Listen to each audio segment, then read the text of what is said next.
सिद्धांत वैयाकरण सिद्धांत विलक्षते। तो हम लोग विभक्त्यर्थ प्रकरण को पढ़ रहे हैं। विभक्त्यर्थ प्रकरण में जो ओजस मुक्तादि सप्त विभक्तियां हैं, उन विभक्तियों के अर्थ का निरूपण किया गया।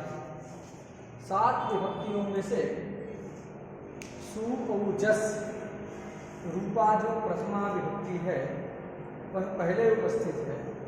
अतः प्रथमा विभक्ति के अर्थ को हम लोग सबसे पहले पढ़ेंगे। उस प्रथमा विभक्ति के अर्थ को बताने के लिए सबसे पहले सूत्र भट्टोजी दीक्षित जी ने रखा, प्रातिपदिकार्थ लिंग परिमाण वचन मात्रे प्रथमा। इस शास्त्र में 2 पद हैं, प्रातिपदिकार्थ लिंग परिमाण वचन मात्रे, यह सप्तम एक वचनांत पद है। प्रथमा, यह प्रथमैक वचनांत पद है। जो सप्तम्यंत पद है वह समस्त है। वहाँ क्या समास है तो हम लोगों ने देखा था कि प्रातिपदिकस्य अर्थः प्रातिपदिकार्थः, प्रातिपदिकार्थश्च लिंगञ्च परिमाणञ्च वचनञ्च इति प्रातिपदिकार्थ लिंग परिमाण वचनानि, प्रातिपदिकार्थ लिंग परिमाण वचनानि एव इति प्रातिपदिकार्थ लिंग परिमाण वचन मात्रम तस्मिन् प्रातिपदिकार्थ लिंग परिमाण वचन मात्रे। इस प्रकार यह पद बना है, जिसमें सबसे पहले प्रातिपदिकार्थ कितने अंश में, षष्ठी तत्पुरुष समास है। फिर प्रातिपदिकार्थ लिंग परिमाण और वचन इतने पदों का इतरेतर योगक द्वंद्व समास हुआ। इसके बाद प्रातिपदिकार्थ लिंग परिमाण वचन जस मात्र सु, इस दशा में मयूर व्यंसकादयश्च इस शास्त्र के द्वारा नित्य तत्पुरुष समास होता है। यद्यपि मयूर व्यंसकादयश्च यह जो शास्त्र है वह विभाषा के अधिकार में पठित है। समास में एक सूत्र है विभाषा, तो विभाषा के अधिकार में जितने भी सूत्र पठित हैं उन सूत्रों से होने वाला जो समास है वह विकल्प से होता है। विकल्प से होता है, इसका फल क्या हुआ कि एक बार समस्त होकर के समास होकर के एक पद बन जाता है, और जब समास नहीं होता तो एक वाक्य भी रहता है। उदाहरण के लिए राज्ञः पुरुषः, यहाँ षष्ठी सूत्र के द्वारा जब षष्ठी समास हो जाता है तो राजपुरुषः पद बनता है। ये षष्ठी सूत्र विभाषा के अधिकार में है, अतः विकल्प से समास हुआ है। जब समास नहीं होता तो राज्ञः पुरुषः इस वाक्य का भी प्रयोग किया जाता है। तो दोनों साधु हैं, राज्ञः पुरुषः ये वाक्य भी साधु है, राजपुरुषः ये समस्त पद भी साधु है। किंतु विभाषाधिकार में पठित होने पर भी ये जो मात्र शब्द के साथ समास हो रहा है वह समास नित्य समास है। क्यों? क्योंकि मात्र शब्द का ऐसा स्वभाव है कि उसके साथ हमेशा नित्य समास ही होगा। ये उसके शब्द का स्वभाव है, वो बिना समास हुए रह नहीं सकता। स्वतंत्र कहीं हम मात्र का प्रयोग संस्कृत में नहीं कर सकते। मात्र को किसी पद के साथ समास करके ही उसका प्रयोग होगा, स्वतंत्र उसका प्रयोग नहीं होगा। तो मात्र शब्द का यह स्वभाव है कि वो सर्वदा समस्त होकर के ही रहता है, स्वतंत्र रूप से उसका प्रयोग नहीं होगा। तो यहाँ नित्य समास की है। नित्य समास किसको कहते हैं तो हम लोगों ने जाना था कि जिसका विग्रह ना हो अथवा असोपद विग्रह, विग्रह ना हो तो किस विग्रह का निषेध है, लौकिक विग्रह का। अलौकिक विग्रह नहीं होगा तो समास कहाँ करेंगे? अलौकिक विग्रह दशा में ही समास होता है। इसलिए हमको याद रखना है कि जिसका लौकिक विग्रह ना हो अथवा लौकिक विग्रह है तो असोपद विग्रह हो, उसको नित्य समास कहते हैं। असोपद विग्रह किसको कहते हैं तो उसके बारे में भी हम लोगों ने जाना था। अन्येन पदेन सह विग्रहः, अन्येन पदेन सह समासः, इति अस्वपद विग्रह। किसी अन्य पद के साथ विग्रह किया जाए और किसी अन्य पद के साथ समास किया जाए तो उसको क्या कहते हैं? अस्वपद विग्रह कहते हैं। यहाँ देखिए वचनांत जो है प्रातिपदिकार्थ लिंग परिमाण वचन जस, इसका मात्र सु के साथ में समास किया जाता है। लेकिन जब अर्थ बताने के लिए हम लौकिक विग्रह करते हैं तो प्रातिपदिकार्थ लिंग परिमाण वचनानि एव ऐसा करते हैं। तो ये अस्वपद विग्रह करके मयूर गंसकादयश्चा सूत्र के द्वारा नित्य समास हुआ। कोई पूछेगा प्रातिपदिकार्थ लिंग परिमाण वचन मात्रे पद में कौन सा समास है, तो क्या बताएंगे कि षष्ठी तत्पुरुष गर्भित इतरेतर योग द्वंद्व गर्भित नित्य तत्पुरुष समास इस पद में हुआ। यहाँ वचन शब्दांत द्वंद्व समास है कि नहीं? इतने में इतरेतर योग द्वंद्व समास है। और एक हम नियम जानते हैं, द्वंद्वान्ते स्तूयमाणं पदम प्रत्येकम अभिसंबध्यते। इस नियम में अंत शब्द का अर्थ है समीप। तो द्वंद्व के समीप में श्रूयमाण जो पद, उस पद का द्वंद्व घटकी भूत मतलब द्वंद्व के अवयव जितने भी हैं उन प्रत्येक के साथ उस समीपवर्ती पद का संबंध हो जाता है, वो संबद्ध हो जाता है पद। तो यहाँ वचनांत तक द्वंद्व है, उसके समीप में श्रूयमाण पद हो गया मात्रेय पद। उस मात्रेय पद का द्वंद्व के जितने भी अवयव हैं उन प्रत्येक के साथ संबंध हो जाएगा। पहला अवयव है प्रातिपदिकार्थ, उसके साथ जुड़ गया तो प्रातिपदिकार्थ मात्रे। दूसरा लिंग मात्रे, फिर परिमाण मात्रे, वचन मात्रे च प्रथमा स्यात्। इस प्रकार का वाक्य बन गया। अब हम अभी अर्थ का परिष्कार करेंगे केवल क्योंकि पुस्तक में आप देखेंगे तो वहां लिंग मात्रे नहीं लिखा है, लिंग मात्रा द्याधिक्य लिखा है। उसका विवेचन आगे करेंगे, लेकिन उससे पहले क्या अर्थ है? प्रातिपदिकार्थ मात्रे प्रथमा। इस अंश को लेकर हम विचार आज करते हैं। प्रातिपदिकार्थ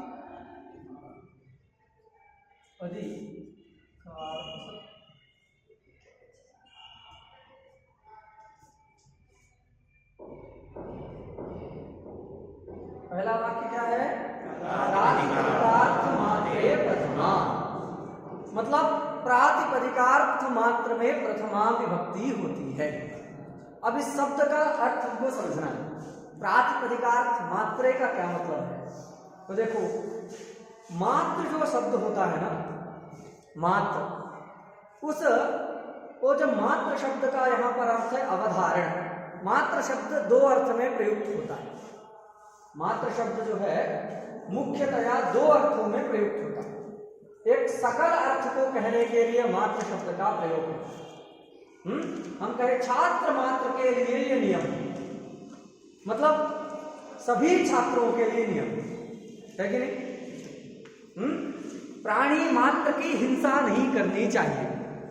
न हिंस्यात् सर्वा भूतानि अथवा मा हिंस्यात् सर्वा भूतानि, इस वाक्य के द्वारा हिंसा का निषेध किया गया। किसकी हिंसा का निषेध किया गया? ब्राह्मण की हिंसा का निषेध नहीं है, केवल गो की हिंसा का निषेध नहीं है, अपितु प्राणी मात्र की हिंसा का निषेध है। मतलब किसी भी प्राणी को नहीं मारना चाहिए। तो प्राणी मात्र कह रहे हैं तो मात्र शब्द का अर्थ क्या है? सकल। समझा गया? तो मात्र शब्द का सकल अर्थ में प्रयोग होता है, सभी। कार्थ में अर्थ में मात्र, ये सब पर्यायवाची है, कार्थ में अर्थ में प्रयोग होता है। दूसरा मात्र शब्द का प्रयोग होता है अवधारण अर्थ में। किस अर्थ में होता है? अवधारण अर्थ में मात्र शब्द का प्रयोग होता है। कितने अर्थ में प्रयोग होता है? सकल अर्थ में और अवधारण अर्थ में। सकल का दृष्टांत समझ में आ गया? प्राणी मात्र हैं को कष्ट नहीं देना चाहिए, मतलब सभी प्राणियों को कष्ट नहीं देना है, किसी भी प्राणी को कष्ट नहीं देना है। छात्र मात्र के लिए यह नियम है कि वो 12 बजे कक्षा में आए। तो मतलब क्या है? सभी छात्रों के लिए नियम। तो मात्र शब्द का कार्थ में अर्थ में प्रयोग हो। हम कहते हैं मात्र राम आए। बहुत सारे बच्चे कक्षा में बैठे हैं, बाहर से कोई अध्यापक आकर के कहता है मात्र राम आए, इसका मतलब क्या है? दूसरे राम से अतिरिक्त जितने लोग हैं वो सब नहीं आएंगे, केवल राम ही आए। तो इसको कहते हैं अवधारण। अब अवधारण की विवेचन करेंगे तो अवधारण के 3 अर्थ होते हैं, वो सब शास्त्रीय पद्धति। लेकिन अभी सामान्य रूप से आप समझ जाएं अवधारण क्या है, तो दृष्टांत से याद रखिएगा कि राम मात्र आए मतलब अन्य छात्र ना आए। तो जहां अन्य का निषेध हो जाए, अन्य का देखो यहाँ राम मात्र आए हम प्रयोग कर रहे हैं ना, एक वाक्य है राम मात्र आए, तो यहाँ क्या क्रिया है? आगमन क्रिया का बोध, आए बुलाया जा रहा है। उस क्रिया के साथ किसका संबंध है? केवल राम का संबंध करना है, राम से इतर का संबंध नहीं करना। तो जहां पर इतर संबंध का अभाव बताया जाए, इतर के संबंध का अभाव बताया जाए, उसी को क्या कहते हैं जी? अवधारण। हम शास्त्रीय भाषा भी लिखा देते हैं अभी, लेकिन इतना बात समझ आ गया। तो यहाँ पर जो मात्र शब्द है वो किस अर्थ में है? अवधारण अर्थ में है, सकल अर्थ में नहीं। इतनी बात समझ आ गई? कहोगे मात्र शब्द का अवधारण अर्थ होता है, प्रमाण क्या है? तो प्रमाण है कोश। जो शब्द होते हैं वे शब्द किस अर्थ में प्रयुक्त होंगे ये कौन बताता है? कोश बताता है, व्याकरण भी बताता है। सबसे पहले तो व्याकरण ही है, किंतु व्याकरण यौगिक शब्दों के अर्थ को बताता है। जो रूढ़ शब्द होते हैं उन रूढ़ शब्द का प्रयोग किस अर्थ में करना है, रूढ़ पदों की शक्ति किस अर्थ में है, इसका परिज्ञान किससे होता है? कोश से होता है, कोश से होता है। समझा गया कि रूढ़ शब्दों के शक्ति ग्रह को बताने के लिए कौन सा उपाय है हमारे पास? कोश उपाय। तो हम देखते हैं कि कोश एक प्रमाण है, जिस कोश से हम जानते हैं कि मात्र शब्द का 2 अर्थ होता है, कार्त्स्न्य और अवधारण, सकल और अवधारण। अमर कोश में कहा गया क्या? ये कोश कंठ मात्रम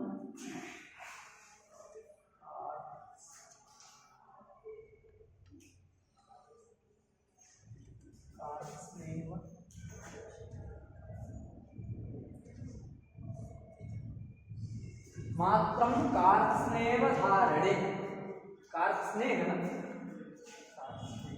याद है, मात्रम कार्त्स्नेव धारणे। जो टीका वाले रखे हैं बाल तत्वबोधिनी में देख सकते हैं नीचे,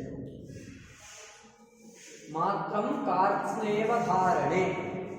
बस सुना गया? मात्र शब्द कितने अर्थ में है? कार्त्स्नेय अर्थ में है और अवधारण अर्थ में, ठीक है ना? मात्रम कार्त्स्नेव धारणे, कार्त्स मतलब सकल, साकल्य, और अवधारण मतलब, तो अवधारण का दृष्टांत से तो हम समझ गए कि राम मात्र आए मतलब दूसरे लोग ना आए। तो जहां दूसरे के संबंध का अभाव बताया जाता है उसी को क्या कहते हैं? अवधारण। शास्त्रीय भाषा में यदि आप समझना चाहते हैं तो अवधारण मतलब होता है अन्य योग व्यवच्छेद। क्या है?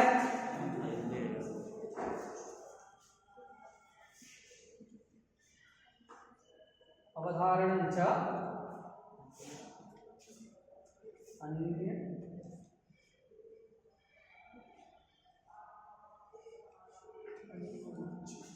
व्यवच्छेद। अवधारण क्या है? अन्य योग व्यवच्छेद। बात सुना गई? अवधारण च अन्य योग व्यवच्छेद, यही अवधारण। जो आप समझे हैं बस वही है, ये भाषा बस शास्त्रीय है, शास्त्र की भाषा में हम उसको कहेंगे अन्य योग व्यवच्छेद। अन्य मतलब आप समझ रहे हैं भिन्न, इतर। अन्य शब्द का अर्थ क्या होता है? भिन्न अथवा इतर। योग शब्द का अर्थ है संबंध। योग शब्द का मतलब चित्त वृत्ति निरोध नहीं। योग दर्शन में पढ़ाया जाता है योग चित्त वृत्ति निरोध, अत्र योग चित्त वृत्ति निरोध न, अपितु योग संबंध। समझ आ गया? व्यवच्छेद शब्द का अर्थ है अभाव। क्या अर्थ है? अभाव। एक एक शब्द का मीनिंग आप याद रखिए। अन्य मतलब भीतर, योग मतलब संबंध, व्यवच्छेद मतलब अभाव। अन्य योग व्यवच्छेद का क्या अर्थ हुआ? इतर संबंधाभाव। क्या अर्थ हो गया? स्पष्ट है ना? अवधारण मतलब अन्य योग व्यवच्छेद, अन्य योग व्यवच्छेद मतलब इतर संबंधाभाव। तो दूसरे का संबंध के अभाव को बताना, सारा उसका भी परिष्कार है सब, लेकिन उस सब में हम प्रवेश नहीं करेंगे। जैसे हमने बताया राम मात्र आए, राम मात्र आए, तो जो ये बुलाया जा रहा है उस क्रिया में क्या है? इतर जितने हैं, राम से इतर जिसमें मात्र लगा है, राम मात्र कह रहे हैं, तो उससे इतर जितने भी हैं उनके संबंध का अभाव बताया गया कि और दूसरे किसी को आना नहीं है, केवल राम बोले, तो राम मात्र बोले, ऐसा अगर हम प्रयोग करते हैं, राम मात्र बोले। हमने कोई प्रश्न पूछा, हम कहें कि इसका उत्तर केवल राम देगा, राम मात्र इसका उत्तर देगा। तो राम मात्र उत्तर देगा तो मतलब क्या हो गया कि राम से इतर जितने भी हैं उन किसी का भी उत्तर देना जो क्रिया है उस क्रिया में संबंध नहीं होगा, दूसरे लोग उत्तर नहीं देंगे। तो समझ में आ गया? अवधारण मतलब अन्य योग व्यवच्छेद, बात सुना गया? अन्य योग व्यवच्छेद मतलब इतर संबंधाभाव। तो इतर जितने भी हैं उन इतर के संबंध का अभाव बताना ही अवधारण। बात सुना गया? तो एक उदाहरण, शास्त्रीय उदाहरण हम एक बताते हैं जो तर्क संग्रह पढ़े हैं और समझ सकते हैं। रूप किसको कहते हैं? कलर। तो उसके लिए एक लक्षण लिखा, चक्षुर मात्र ग्राह्यो गुणो रूपम। चक्षुर मात्र ग्राह्यो गुणो रूपम। रूप एक गुण है। कैसा गुण है? जो चक्षुर मात्र से ग्राह्य। चक्षु एक इंद्रिय है, उस चक्षु इंद्रिय से ग्राह्य हो, मात्र लगाना, उसका मतलब क्या है? चक्षु से भिन्न जितनी इंद्रियां हैं उनसे ग्राह्य ना हो। ये क्यों निकलता है? मात्र के द्वारा निकलता है कि नहीं? चक्षुर मात्र ग्राह्य का मतलब क्या है? चक्षुर ग्राह्य हो और चक्षुर भिन्न से अग्राह्य। यही अर्थ है चक्षुर मात्र ग्राह्यो गुणो रूपम का अर्थ क्या है? मतलब उसका लक्षण चक्षुर मात्र ग्राह्यो गुणो रूपम, ये लक्षण लिखा है। इसका अर्थ क्या है? चक्षुर ग्राह्यत्वे सति चक्षुर भिन्नेन्द्रियाग्राह्यत्वे सति गुणत्वम रूपस्य लक्षणम। हिंदी में कहेंगे कि चक्षुर इंद्रिय से ग्राह्य हो और चक्षु से भिन्न जितनी भी इंद्रियां हैं उन इंद्रियों से जो ग्राह्य ना हो और वह एक गुण हो, उसको हम क्या कहेंगे? रूप। आप आंख बंद कर लें, फिर हम पूछे किस कलर का है, तो आप बता सकते हैं? छू करके बता सकते हैं? सूंघ करके नहीं बताया जा सकता। तो जो कलर का ज्ञान हो रहा है वो केवल किससे होता है? चक्षु से होता है। चक्षु से भिन्न जितनी भी इंद्रियां हैं उनसे उसका ज्ञान नहीं होता। तो ये कैसे निकला? चक्षु से तो ठीक है ग्राह्य, इतर से ग्राह्य नहीं है। ये कैसे निकल रहा है? मात्र शब्द के द्वारा निकल रहा है। किससे निकल रहा है? बात सुना गया? इसी को क्या कहते हैं? अवधारण। बात सुना गया? तो हमको जो स्वादी मतलब जो विभक्ति विधान करना है, प्रथमा विभक्ति का विधान करना है कि नहीं? प्रथमा विभक्ति किससे आएगी? सारी विभक्तियां प्रातिपदिक से ही आती है। आती है कि नहीं? सारी विभक्तियां प्रातिपदिक से ही आती है। तो हमको प्रथमा भी किससे करना है? प्रातिपदिक से करना है। इसमें कोई दिक्कत है? सारी की सारी विभक्तियां प्रथमा से, सारी की सारी विभक्तियां प्रातिपदिक से ही आती हैं। लेकिन सब प्रातिपदिक से आती हैं, तो फिर भेद क्या है? तो प्रातिपदिक को कैसे होना चाहिए जिससे प्रथमा करना है? कैसा प्रातिपदिक होना चाहिए जिससे प्रथमा करना है? उस प्रातिपदिक को क्या होना चाहिए? प्रातिपदिकार्थ का बोधक होना चाहिए। वह प्रातिपदिक यदि प्रातिपदिकार्थ को कह रहा है तब उससे प्रथमा विभक्ति आ जाएगी। बात सुन रही कि नहीं? सभी विभक्तियां प्रातिपदिक से ही करनी है, किंतु प्रथमा किससे होगी? प्रातिपदिक से तो होगी। कैसे प्रातिपदिक से प्रथमा करना? किस प्रकार के प्रातिपदिक से द्वितीया करना? किस प्रकार के प्रातिपदिक से तृतीया करना? ये व्यवस्था बनानी पड़ेगी कि नहीं बनानी पड़ेगी? केवल प्रातिपदिक से विभक्तियां होती हैं कह देने से काम चल जाएगा?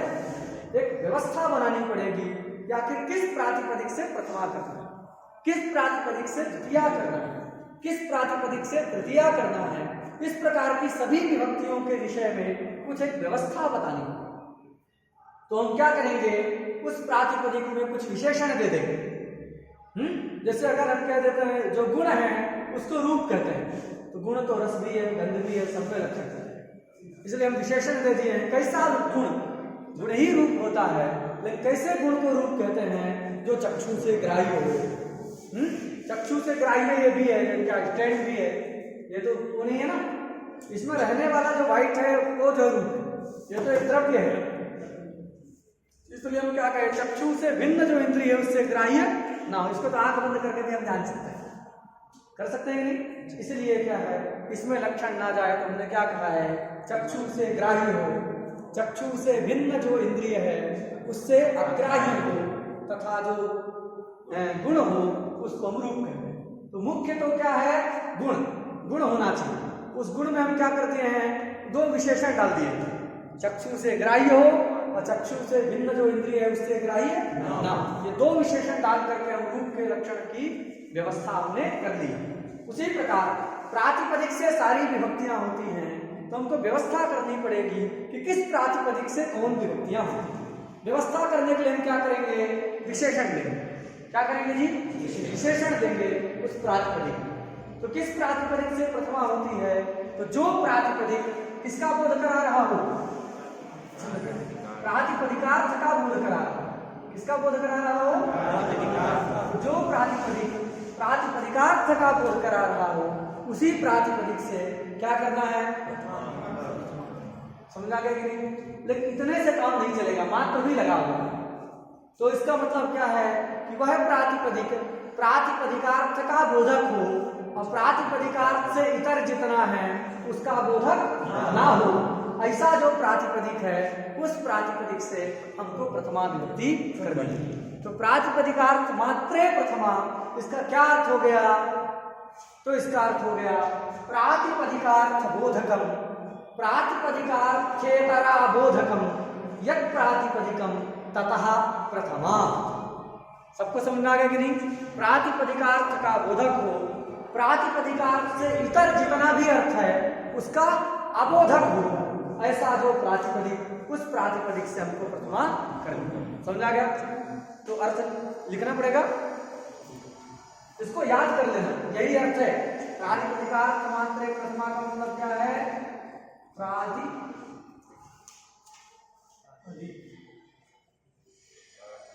प्रातिपदिकार्थ बोधकम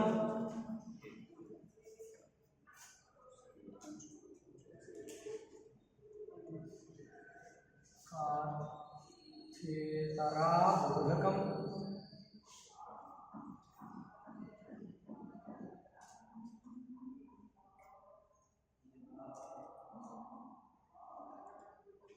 इतर अबोधकम, प्रातिपदिकार्थेतरा बोधकम यत् प्रातिपदिकम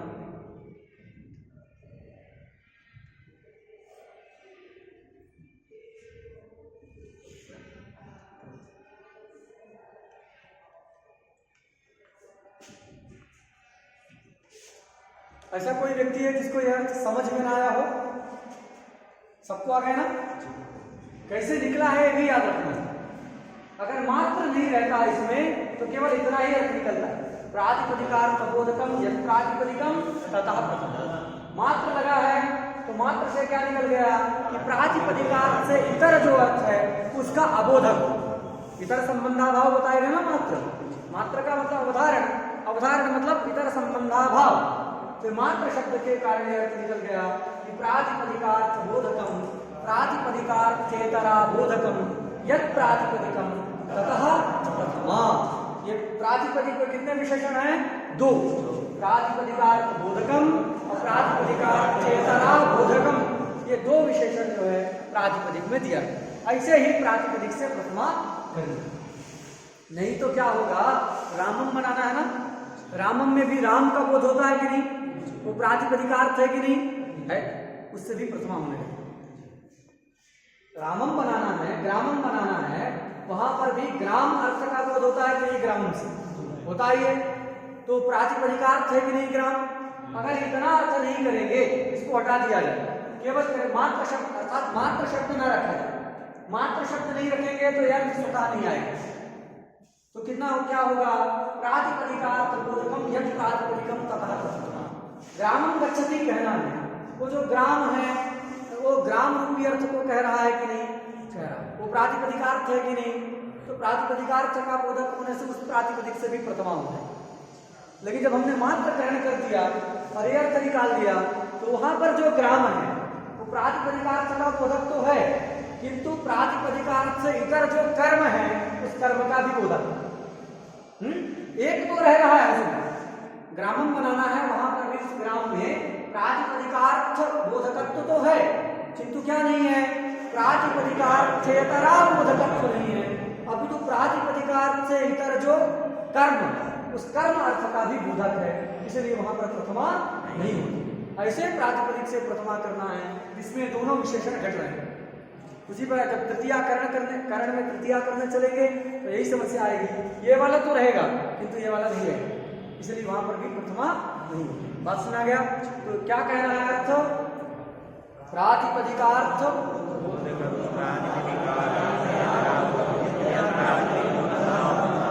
ततः प्रथमा। इसको कोई दिक्कत? अब प्रातिपदिकार्थ क्या है ये जानना होगा कि नहीं? जब जानेंगे कि प्रातिपदिकार्थ क्या है तब तो हम पता लगा पाएंगे कि प्रातिपदिकार्थ का बोधक है कि नहीं है। पता लगाना है कि प्रातिपदिक से प्रथमा करना है, किस प्रातिपदिक से करना है जो प्रातिपदिकार्थ का बोधक हो। तो भैया प्रातिपदिकार्थ कहते किसको हैं?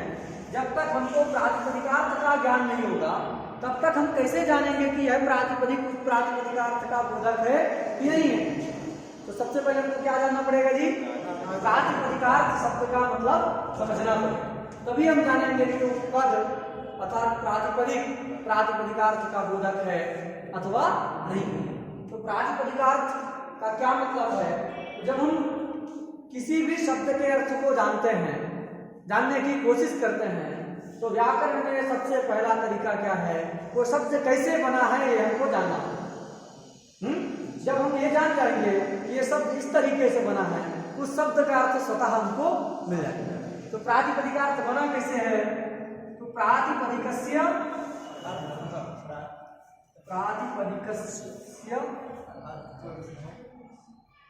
अर्थः ऐसे ही बना है।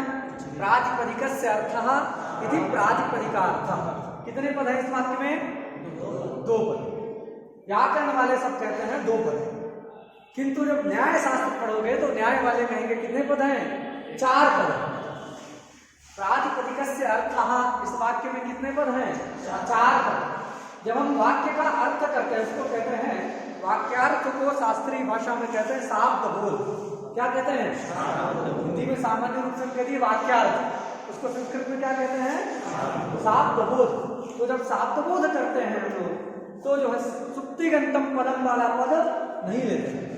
सुप्तिगंतम पदम वाला लेंगे तो 2 पद है, दोनों सुबंत हैं, तो 2 ही सुबंत पद। लेकिन जब शाब्द बोध करने चलते हैं तो वहां पर सुप्तिगंतम पदम वाला पद नहीं लेते हैं। अब तो नैयायिकों के यहाँ जो प्रसिद्ध है सक्तम पदम। क्या लक्षण प्रसिद्ध है? सक्तम पदम, जिसमें जिस पद में कोई शक्ति रहती है, जो शक्ति का आश्रय है, उसको हम क्या कहते हैं? पद। सक्तम पदम मतलब शक्ति का जो आश्रय है उसको हम पद कहते हैं। तो उसी रीति से सक्तम पदम के अनुसार कितने पद हैं? 4 पद। पहला पद है प्रातिपदिक, दूसरा पद है स्या मतलब षष्ठी।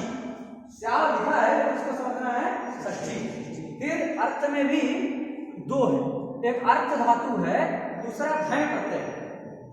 अर्थ धातु है और घय, समझा गया? तो 4 पद है।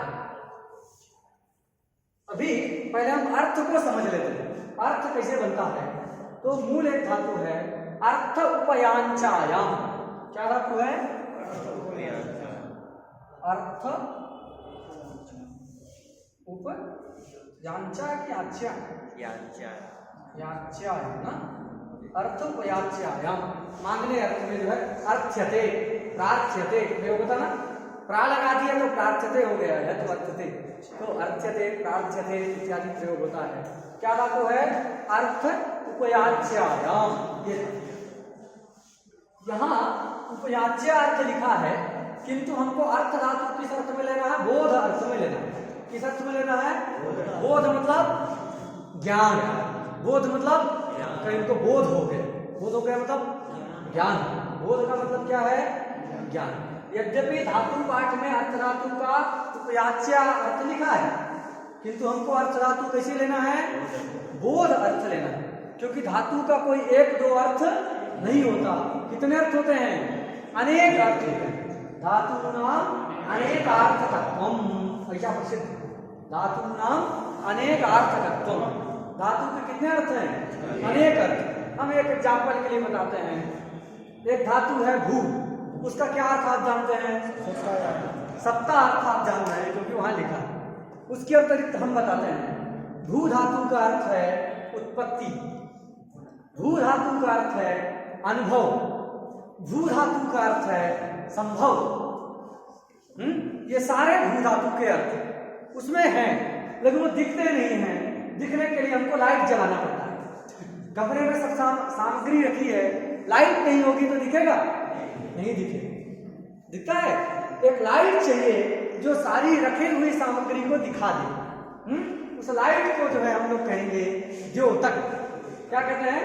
द्योतक मतलब प्रकाशक। कोई प्रकाशक चाहिए, टॉर्च प्रकाशक है, द्योतक वस्तुओं का। अब आप देखे होंगे, मैं एग्जाम्पल के लिए बता रहा हूँ, सब समझाने के लिए कि आपको सहजतया समझ में आ जाए। बल्ब कई प्रकार के होते हैं। एक लाल कलर का होता है, वो नाइट बल्ब होता है, लाल, पीला, हरा। अब जिस कलर का बल्ब जलाओगे उसी कलर की वस्तु दिखेगी। वस्तु तो सामान नहीं है। अब लाल वाला जला दोगे तो ये भी लाल लाल दिखेगा, है व्हाइट। तो जिस प्रकार का बल्ब आप जलाएंगे उसी प्रकार की वस्तु दिखने लगती है। बस सुना गया?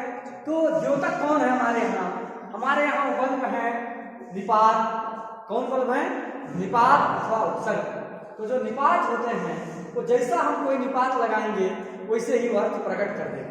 वो निपात का अर्थ नहीं होता। बल्ब का सामर्थ्य क्या? वो लाल लाल ला देना उस वस्तु। वस्तु तो पहले से थी। तो दुनिया का कोई भी ऐसा बल्ब नहीं है जिसको जो है बल्ब जो है बेड को प्रकट कर दे, टेबल को ला दे। ऐसा कोई बल्ब है? नहीं। वो तो पहले से रहता है, बस उसको क्या कर देता है? वह प्रकाशित कर देता है। जो दिख नहीं रहा था अंधेरे में, वो दिखा दिया। भू धातु के बहुत सारे अर्थ हैं, बस हम एक निपात लगा देते हैं, उपसर्ग लगा देते हैं तो प्रतीत होने लगता। देखो, घटः भवति मतलब घट उत्पन्न हो रहा है। अर्थ स्पष्ट है? घटः भवति। सुखम अनुभवति, सुखम अनुभवति, सुख का अनुभव कर रहा है कि नहीं? ये अनु अर्थ तो भू का है, अनु का नहीं है, मत सोच लेना। अगर अनु का अर्थ होता तो अनुगच्छति में अनुभव अर्थ प्रतीत होना चाहिए, लेकिन होता है अनुगच्छति कहने से अनुभव नहीं निकलता, अनुभवति से ही अनुभव निकलता।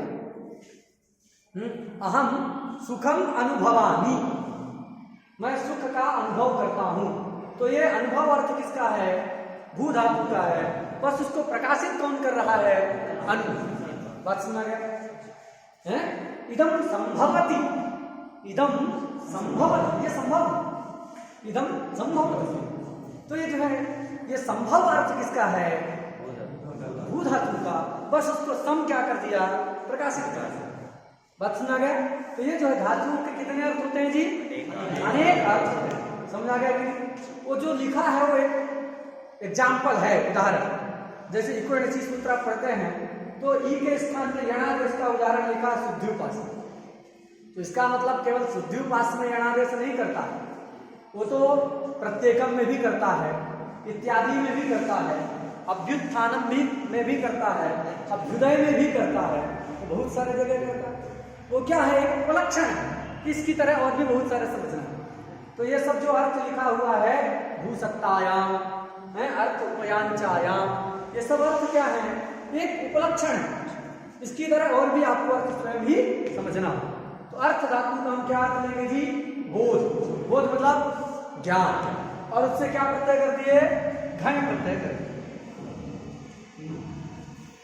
अर्थ धातु है, उससे घय प्रत्यय हुआ। घय में घा की संज्ञा हो जाएगी, यहाँ की भी संज्ञा हो जाएगी, अवस्था।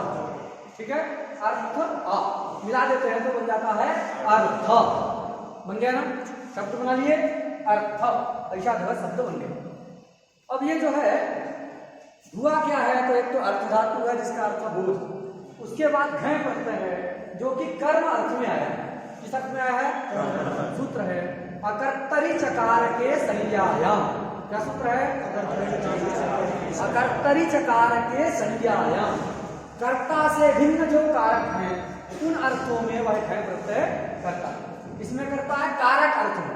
किस कारक में? कर्ता से भिन्न कारक है। अकर्तरी मतलब कर्तरी भिन्न, अकर्तरी चकार के संज्ञायाम। यदि संज्ञा मान हो रही हो तो कर्ता से भिन्न कारक में घय प्रत्यय होगा। तो यहाँ अकर्तरी चकार के संज्ञायाम इस सूत्र के द्वारा घय प्रत्यय होकर के अर्थ शब्द बना। बात समझ आ गई कि नहीं? अच्छा, किस अर्थ में हुआ घय प्रत्यय? कर्म। याद रखो, तभी जो समझ में आएगा। प्रत्येक शब्द का अर्थ समझना है। अर्थ में घय प्रत्यय का अर्थ हो गया कर्म, अर्थ धातु का मतलब है बोध। बात सुनाई? अच्छा, अब देखो थोड़ा सा एक इसको समझाने के लिए हमें थोड़ा सा फिर उदाहरण में जाएंगे। दुनिया में 3 वस्तु मुख्य रूप से ऐसी हैं जो कभी निर्विषयक नहीं होती, हमेशा उनका कोई ना कोई विषय निश्चित होगा, बिना विषय के वो रह नहीं सकती। जैसे एक विषय है ज्ञान। आप कहें हमको ज्ञान हुआ, हम पूछे किसका ज्ञान हुआ, तो कहे मालूम नहीं। इसका मतलब आपको ज्ञान हो रहा है, तो उस ज्ञान का कोई ना कोई विषय जरूर हो। आपने देखा एक कलम है, तो आपको कलम का ज्ञान हुआ, उस ज्ञान का विषय क्या होगा? कलम। सुख का ज्ञान हुआ, अहम सुखी। होता है कि नहीं? हम सुखी हैं, ये हमको ज्ञान हुआ, उस ज्ञान का विषय क्या है? सुख। ये व्यक्ति जो है सुखी है, ऐसा आपको ज्ञान होता है कि नहीं? कैसे हुआ? होगा? दूसरे के सुख का ज्ञान नहीं होता। ज्ञान होता है मतलब प्रत्यक्ष नहीं होता है। हमारे अपने आत्मा में रहने वाले जो सुख दुख हैं उनको हम स्वयं जो है जान जाते हैं अपने मन से। दूसरे के अंतःकरण में रहने वाले जो सुख दुख हैं उनका प्रत्यक्ष हमको नहीं। हम लोग बस अनुमान लगाते हैं, मुस्कुरा रहा है मतलब पसंद है, मुख मुरझाया हुआ है, कांति जो है गायब हो गई है, चेहरा फक्त है, कितने 12 बज गया है, तो जो है इसका मतलब क्या है? दुखी। तो मुख प्रसाद मुख मालिन्याभ्याम सुख दुखे अनुमीयते, ऐसा पंचानन कहते हैं।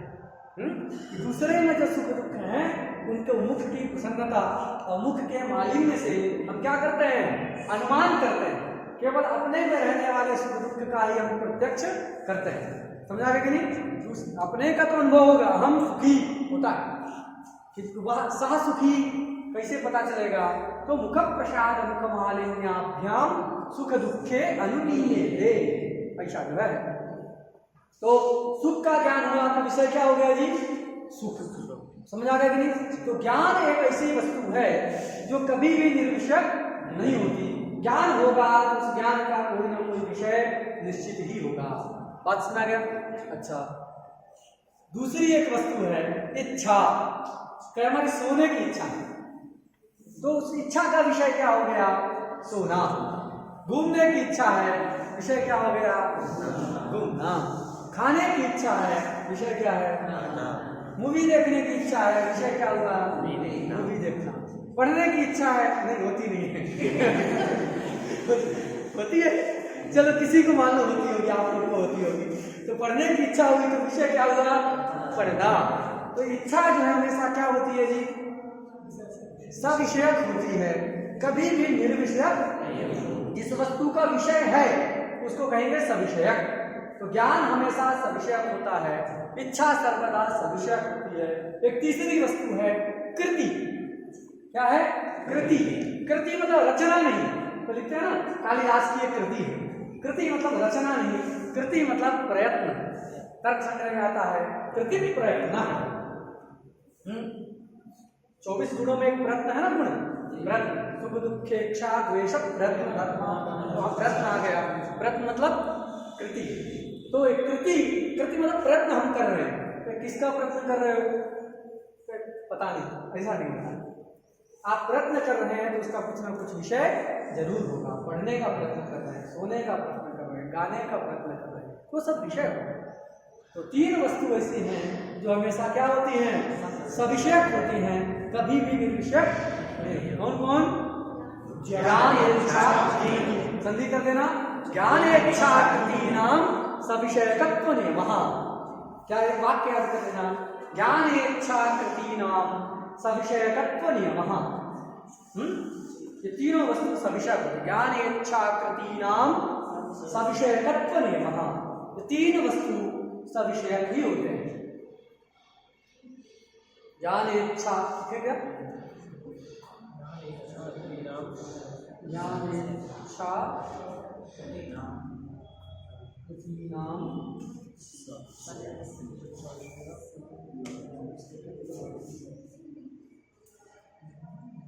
सविषयकत्व नियमः है, मतलब सविषयक ज्ञान इच्छा कृति नाम सविषयकत्वम। बात सुनना गई? ये तीनों वस्तु जो है सविषयक ही होगी। अब ये 3 अर्थ वाली जो धातु होगी, उन धातुओं को हम क्या कहेंगे? सविषयक धातु कहेंगे। हमको वही बताना था, सविषयक धातु। तो सविषयक धातु कोई एक बार हम किसी से पूछे सविषयक धातु जानते हो, तो कहता है जो सकर्मक है वो सविषयक है, जो अकर्मक है वो निर्विषयक। ऐसा नहीं, 3 वस्तु जो है सविषयक होते हैं, ज्ञान इच्छा कृति। तो ज्ञान अर्थ वाली जितनी भी धातु होंगी वो कैसी कहलाएंगी? सविषयक। इच्छार्थक जितनी भी धातु हैं वो सब कैसी कहलाएंगी? और कृत्यर्थक जो धातु, यत्न इस अर्थ को कहने वाली जो धातु है वो भी क्या कहलाएंगी? बात सुना गया? तो ज्ञान इच्छा और कृत्यर्थक जो धातु हैं वे सारी धातु किसी कहलाती है जी? सविषयक धातु। एक नियम है कि सविषयक कोई धातु हो और उसके बाद में एक ऐसा प्रत्यय आया हो जिसका अर्थ हो कर्म, तो उसका अर्थ बदल जाता है। सविषयक धातु के समीप में आया हुआ जो प्रत्यय है, किस अर्थ में प्रत्यय है? कर्म अर्थ। तो सविषयक धातु के समीप में उच्चरित कर्मार्थक प्रत्यय का अर्थ बदल करके हो जाता है विषयताश्रय। क्या अर्थ हो जाता है? विषयताश्रय। अब ये देखो घय प्रत्यय को नियम लिख देते हैं, लिख दें? सविषयक धातु समभिव्याहारे, तो सुन के लिख सकते हैं, अब सुन के लिखने की कोशिश करिए, बच्चों का देख करके लिखिए। सविषयक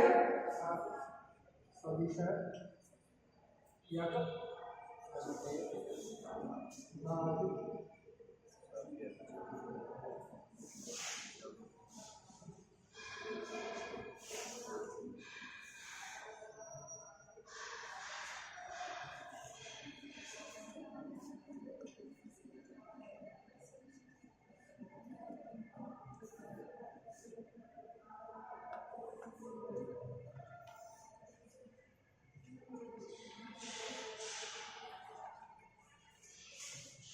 एक नियम है, सविषयक धातु समभिव्याहारे कर्म प्रत्ययार्थो विषयताश्रय। सविषयक धातु समभिव्याहारे कर्म प्रत्ययार्थो विषयताश्रय। समभिव्याहार का मतलब समीप में उच्चरित, शब्द से अर्थ भी मालूम होना चाहिए। तो सविषयक जो धातु, अब कौन धातु सविषयक होगी मालूम चल गया ना? 3 अर्थ वाली जो धातु होगी वो सविषयक कहलाएगी। तो सविषयक जो धातु उसके समभिव्याहार होने पर, मतलब उसके समीप में रहने पर कर्म प्रत्ययार्थ, कर्म में भीत जो प्रत्यय है, कर्मार्थक जो प्रत्यय है, उसका अर्थ क्या हो जाएगा? विषयताश्रय। बात सुना गई? कर्म प्रत्ययार्थ क्या होगा? विषयताश्रय, विषयता आश्रय। समझा गया क्या नियम है? सविषयक धातु समभिव्याहारे कर्म प्रत्ययार्थो विषयताश्रय। सविषयक धातु के समीप में उच्चरित कर्म में भीत जो भी प्रत्यय है, उस प्रत्यय का अर्थ क्या हो जाएगा? विषयताश्रय। इतना बात क्लियर हो गया? तो यहाँ जो है अब हम अर्थ पर विचार करते हैं, सब पता चल गया। तो देखो प्रातिपदिक 6 पद है ना, प्रातिपदिक का मतलब है प्रातिपदिक। अच्छा बोल के बताओ, प्रातिपदिकस्य मतलब प्रातिपदिक गस अर्थ घय, चार है ना, प्रातिपदिक गस अर्थ घय। प्रातिपदिक का मतलब प्रातिपदिक, अरे राम का मतलब राम, प्रातिपदिक का मतलब षष्ठी का अर्थ क्या होता है जी, संबंध होता है कि नहीं। तो यहाँ भी षष्ठी का अर्थ होगा संबंध, वह संबंध है जन्यत्व, जन्य जनक भाव कहते हैं ना। दशरथ से पुत्र में षष्ठी का अर्थ क्या है, जन्य जनक भाव। तो षष्ठी का अर्थ क्या हो गया, जन्यत्व। बुद्धि में रखो जन्य जनक भाव संबंध, बोलना क्या है जन्यत्व, जन्य इतना। तो आ तो हम लगा रहे हैं, आपको केवल जन्य समझना। तो षष्ठी का अर्थ क्या हो गया, जन्य, समझना गया। इसके अर्थ धातु का मतलब क्या है, बोध। अर्थ धातु का मतलब क्या है, घय प्रत्यय का मतलब क्या है, विषयताश्रय, कर्म था किंतु सविषय धातु समृद्धि आहार कर्म प्रत्ययार्थो विषयताश्रय। इस नियम के अनुसार घय प्रत्यय का अर्थ क्या हो गया, विषयताश्रय। कोई पूछेगा प्रातिपदिकार्थ मतलब क्या है, तो क्या बताना है, प्रातिपदिक जन्य बोध विषयताश्रय प्रातिपदिकार्थ। क्या अर्थ है जी प्रातिपदिकार्थ का,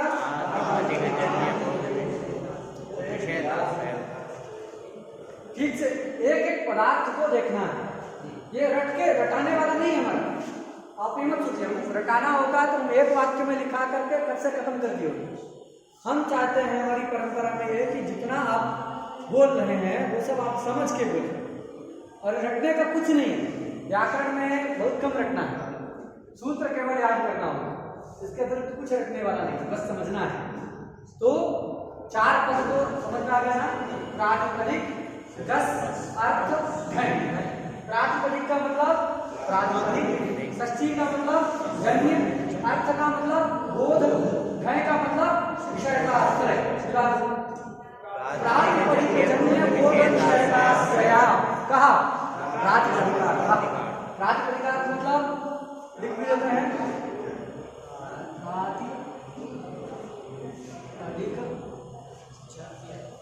जन्य बोध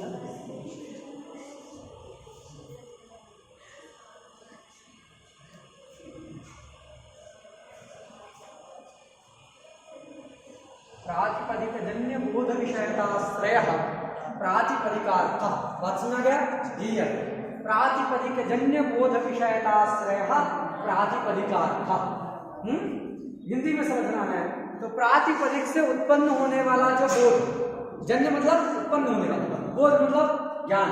तो कोई एक प्रातिपदिक है, उस प्रातिपदिक से उत्पन्न होने वाला जो ज्ञान, उस ज्ञान का जो विषय होगा वही क्या कहलाएगा, प्रातिपदिकार्थ कहलाएगा। हमने घट ऐसा प्रातिपदिक बोला, क्या बोला, घट। घट प्रातिपदिक उच्चारण किया, उस घट प्रातिपदिक से आपको कुछ ज्ञान हो रहा है कि नहीं, ऐसा ऐसा कुछ होता है, ज्ञान हुआ कि नहीं। तो कंबुक ग्रीवादिमान पदार्थ का ज्ञान है, क्या कहते हैं इसको, ऐसा रहता है ना ग्रीवा गला। तो जो कंबुक ग्रीवादिमान पदार्थ का आपको घट से ज्ञान है, तो घट पद जन्य बोध क्या है, अयं घटा, ये बोध, उसका विषय क्या है, कंबुक ग्रीवादिमान पदार्थ, वही प्रातिपदिक है। समझा गया। उस बोध का विषय, बोध विषय, उसमें रहेगी विषयता, विषयता का आश्रय जो होगा उसी को हम प्रातिपदिकार्थ कहते हैं। प्रातिपदिक जन्य बोध विषयताश्रय प्रातिपदिकार्थ। अब ये कितने होते हैं, क्या है, तो उसके लिए एक कारिका अत्यंत प्रसिद्ध, कारिका आपको कंठ करना कि प्रश्न होता है कि प्रातिपदिक जन्य बोध विषयताश्रय क्या है अथवा कितने होते हैं, तो सभी लोग एक कारिका बताते हैं। वो कारिका है स्वार्थो द्रव्यंच लिंगंच संख्याकारकमेव च अमी पंचैव नामार्था त्रयः केषांचिदग्रिमाः। कहाँ पर लिखे जी, ये बना चाहते हैं,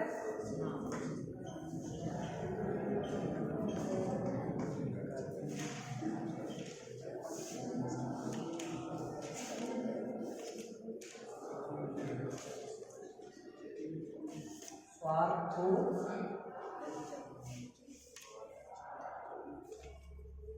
द्रव्यंच लिंगंच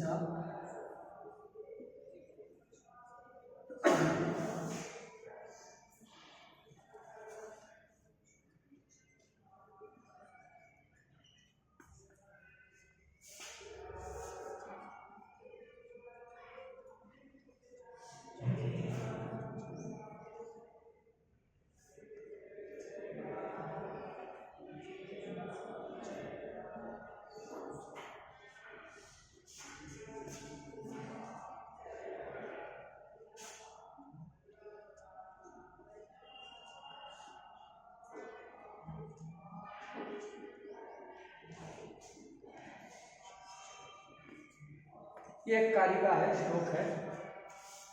स्वार्थो द्रव्यंच लिंगंच संख्या कारक में च अमी पंचैव नामार्थाः,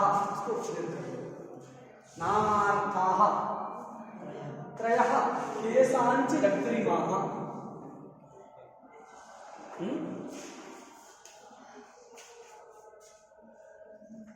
समझना, लिख लिए सब लोग? तो प्रातिपदिकार्थ कितने होते हैं उसके विषय में दो मत हैं। इस कारिका से हमको दो मत प्रतीत होते हैं। क्या है? पंचैव नामार्थाः, कितने नामार्थ? नामार्थ मतलब प्रातिपदिकार्थ। प्रातिपदिक का एक दूसरा नाम है नाम। तो नामार्थ मतलब प्रातिपदिकार्थाः। कति? पंचैव, पांच ही हैं। प्रातिपदिकार्थ कितने हैं? पांच ही हैं। कौन कौन से? अमी, ये सब। वे कौन? तो पहला है स्वार्थ, दूसरा द्रव्य, तीसरा लिंग, कारक। तो ये पांच ही नामार्थ हैं। अर्थ स्पष्ट है? स्वार्थ, द्रव्य, लिंग, संख्या, कारक। अमी मतलब एते, ये सब पांच ही प्रातिपदिकार्थ। समझ आ गया? ये एक मत। कुछ लोग कहते हैं नहीं, ऐसा नहीं। केशांचित मते, केशांचित है ना, कुछ लोगों के मत में अग्रिमाः, अग्रिमाः त्रयः। कुछ अन्य लोगों के मत में आगे वाले जो तीन हैं वही प्रातिपदिकार्थ। वो कौन कौन से हैं? स्वार्थ, द्रव्य और लिंग। तो इस कारिका में कितने मत पता चले? दो। पंचकम प्रातिपदिकार्थः एक मत और त्रिकम प्रातिपदिकार्थः ये दूसरा मत। तो दो मत इस कारिका से पता चलते हैं, पंचकम प्रातिपदिकार्थः तथा त्रिकम प्रातिपदिकार्थः। पंचकम में ये पांचवा, त्रिकम में अग्रिमाः त्रयः, आगे वाले तीन प्रातिपदिकार्थ होते हैं। बात समझ गया? ये कारिका अत्यंत प्रसिद्ध है। इसमें लिंग, संख्या, कारक के बारे में आप जान रहे हैं। लिंग क्या है? तो पुल्लिंग, स्त्रीलिंग, नपुंसकलिंग जान रहे हैं। संख्या मतलब एकत्व, द्वित्व, एक द्वि नहीं, बहुत सारे बोलते हैं 1 2 3 4 संख्या नहीं। एकत्व संख्या है, एक शब्द उसका अपलापक, उसको बताने वाला। एकत्व संख्या है, द्वित्व संख्या है, त्रित्व संख्या है, चतुष्ट संख्या है, पंचत्व संख्या है, सप्तत्व संख्या है, नवत्व संख्या है, ये सब संख्याएं। तो संख्या की आप समझ रहे हैं। कारक मतलब कर्ता, कर्म च करणं च संप्रदानं तथैव च अपादानाधिकरणम् इत्याहु कारकाणि षट्। हैं तो 6 कारक हैं, ये भी आप जानते हैं। दो नए शब्द आपको दिख रहे हैं, स्वार्थ और द्रव्य। स्वार्थ मतलब सेल्फिश होने वाला स्वार्थ नहीं है। स्वार्थ का मतलब जो है क्या है? स्वार्थ मतलब होता है तो कह रहा जाति, ठीक है, हम मान लेते हैं स्वार्थ मतलब जाति, लेकिन जाति आपके अनुसार नहीं, हमारे अनुसार। जाति का मतलब ब्राह्मण, क्षत्रिय, वैश्य वाली जाति नहीं। जाति का मतलब एक प्रसिद्ध है दर्शन में, नित्यत्वे सति अनेक समवेतत्वम जातित्वम। जो नित्य हो, अनेक में रहता हो, ऐसे धर्म को जाति कहते हैं। जैसे सभी मनुष्यों में एक धर्म रहता है, वह मनुष्यत्व। तो मनुष्यत्व क्या चीज है? जाति। बात में आ गया? मनुष्यत्व क्या है? जाति। सभी घटों में एक धर्म रहता है, घटत्व। सभी छात्रों में एक धर्म है, छात्रत्व। ये सारे के सारे धर्म क्या हैं? जाति। समझा गया कि नहीं? तो जाति किसको कहते हैं? जो अनेक में रहता हो, समवाय संबंध से रहता हो, ऐसे धर्म को क्या कहते हैं? जाति। स्वार्थ मतलब जाति। जाति का क्या लक्षण प्रसिद्ध है? नित्यत्वे सति अनेक समवेतत्वम जातित्वम। जो नित्य हो और अनेक में रहता हो उसको जाति कहते हैं। ऐसा प्रसिद्ध है। लिख देते हैं। मनुष्य मर जाए लेकिन मनुष्यत्व कभी मरता है? इतने मनुष्य मरते रहे लेकिन मनुष्यत्व नहीं मरा कभी, वो जीवित रहता है। इसलिए क्या है? वो नित्य है। तो नित्यत्वे सति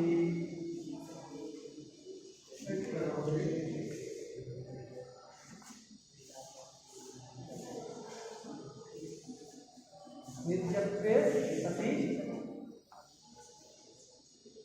अनेक समवेतत्वम।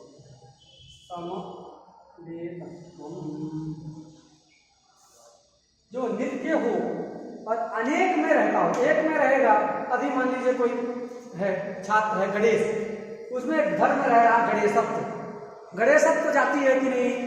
नहीं, गणेशत्व जाति नहीं है। क्यों? जाति वही धर्म होता है जो अनेक में रहता हो। अब गणेशत्व तो केवल उस व्यक्ति में रहेगा कि नहीं, इसलिए वो जाति नहीं। तो जो नित्य हो और अनेक में समवाय संबंध से, समवाय एक संबंध है, उस संबंध से रहता हो, उसको हम क्या कहते हैं? जाति। स्वार्थ मतलब जाति। लेकिन ये जाति का लक्षण है, किंतु यह जाति हमको मान्य नहीं। वैयाकरण लोग ये नैयायिकों वाला जाति नहीं मानते। क्यों? क्योंकि आकाश कितना होता है जी? एक। लिखा ना, शब्द गुणकम आकाशम तच्चैकम। अब आकाश में एक धर्म रहेगा आकाशत्व। आकाशत्व रहता है, इनके अनुसार आकाशत्व जाति है, क्योंकि आकाश एक है, उसमें रहने वाला धर्म हुआ आकाशत्व। तो नैयायिकों के अनुसार आकाशत्व जाति नहीं, लेकिन आकाशत्व हमारे यहाँ स्वार्थ है। स्वार्थ से हम आकाशत्व को लेते हैं। इसलिए स्वार्थ मतलब क्या है? तत्त व्यक्ति में रहने वाला जो असाधारण धर्म है, वो असाधारण धर्म ही क्या है? स्वार्थ है अथवा जाति। जैसे कोई भी गणेश है तो गणेशत्व, राम है रामत्व, यज्ञ है यज्ञदत्त है यज्ञदत्त, यज्ञदत्तत्व। समझा गया? घट है घटत्व, मनुष्य है मनुष्यत्व। इस प्रकार ये जो तत्त व्यक्ति में रहने वाला जो असाधारण धर्म है, जिस असाधारण धर्म को हम त्वा शब्द से कहते हैं अथवा तल शब्द के द्वारा कहते हैं, या माहुस त्वतलादयः, त्वा अथवा तल, ये दो प्रत्यय जिसको कहते हैं, ऐसा धर्म ही जो है वो हमको यहाँ पर स्वार्थ शब्द से विवक्षित है। समझा गया कि नहीं? वही सत्ता वही जाति है, सा सत्ता सा महाजाति, या माहुस त्वतलादयः, त्वा तल प्रत्यय है व्याकरण के, वो सब उसको बताते हैं। तो तत्त व्यक्ति में रहने वाला जो असाधारण धर्म है, जो दूसरे में ना रहे, देवदत्तत्व धर्म यज्ञदत्त में रहेगा नहीं रहेगा। उसी प्रकार यज्ञदत्तत्व धर्म जो है देवदत्त में रहेगा नहीं रहेगा। तो ये सब असाधारण धर्म है जो दूसरे में ना रहे। ऐसे जो असाधारण धर्म होते हैं, जिसको त्वा अथवा तल से बताया जाता है, उसी को हम स्वार्थ कहते हैं अथवा जाति कहते हैं, या फिर प्रवृत्ति निमित्त कहते हैं। क्या कहते हैं? उसका एक नाम है प्रवृत्ति निमित्त। उसको ध्यान में रख करके हमारी उस शब्द को व्यवहार करने में प्रवृत्ति होती है। हम घटत्व को मन में रख करके घट शब्द का प्रयोग करते हैं, पटत्व को बुद्धि में रख के घट शब्द का प्रयोग नहीं करते हैं। इसलिए वो घटत्व क्या हो गया?